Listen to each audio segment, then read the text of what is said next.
John Rogers of Ariel Investments is right here with us in Chicago, and we want to talk about three companies that we're watching. But before we do that, Tesla, we have to have a word on Tesla. It's so much in the news. What do you think? I think it's a real crisis for the company, and then it shows you when you have added leverage what a problem can be if something goes wrong. And clearly Elon made a mistake, and it seems like they're going to be under enormous pressure for quite a long time.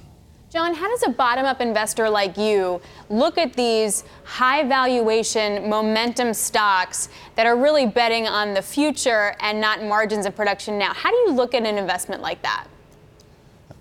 You know, we're value investors. We want to buy bargain stocks. And so those stocks that everyone has become convinced will only go up and they become big parts of the indexes, we're going to be very, very cautious. And it reminds us, like the internet bubble, these companies will have a tremendous collapse, most of them, sometime over the intermediate time. So let's talk about one that's certainly not been a high flyer recently. It's Viacom. That's a stock you're interested in. I'm curious about that because Viacom, generally, people are really skeptical about what its future is. Why are you interested in Viacom? Well, we think that Bob Bakish has come in and has done a terrific job reordering the priorities. And a couple things we like a lot. One, we love their international and global movement. They are doing an enormous amount of work to get their content global. At the same time, I think locally, I think the Paramount Pictures studios are going to do a wonderful job, not only with great movies like, The Last Mission Impossible, but also they're creating product for television. And as you know, there's so much demand now for content for all the different television properties out there. But I'm curious about that because received wisdom is, particularly with over-the-top coming, you need really powerful brands. And Viacom, there was a time that it had Dora the Explorer, it had MTV, and it lost a lot of those brands. It really hasn't replaced them. Does Bob Bakish have the wherewithal to recreate brands like that? I don't think they'll recreate new brands. I think they'll strengthen the old ones, not only Paramount, but things like Nickelodeon can be a popular product for kids, and they'll learn how to stream it effectively, take it more global. They have some terrific brands that can be utilized better.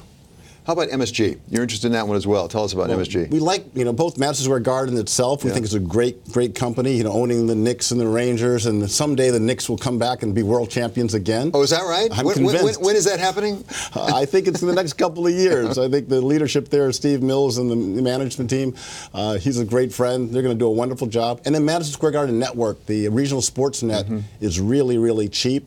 And people have to watch those games on television, and local broadcasting power, and it's going to be very, very important.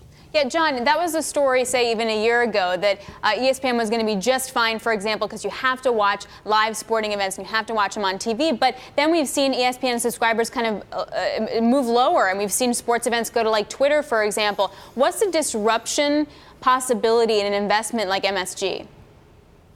We don't think there's going to be disruption for companies like Madison Square Garden Networks. They have the rights for them over more than 15 years into the future to be able to broadcast the Knicks and the Rangers in New York. Those are great brands. They have very loyal fans, and people will be there wanting to watch live sports as those teams continue to build back the quality of their teams and start to win again. So we don't think you'll see disruption there, but also these stocks are so cheap because of the fear. Less than 10 times earnings. Madison Square Garden Network generates an enormous amount of cash. They have advertising revenue. They're doing things to be able to get their product over the top. So we think that the fears there are way, way overblown, and it's a real opportunity. So finally, Lazard, you mentioned it before. Why are you using Lazard? I mean, I think of it as sort of a boutique investment bank, but they don't have the huge financing capability of a Citi or Bank of America. Why do you think they're going to do well? Well, we think that more and more deals are going to happen. The consolidation of American businesses and worldwide business just continues.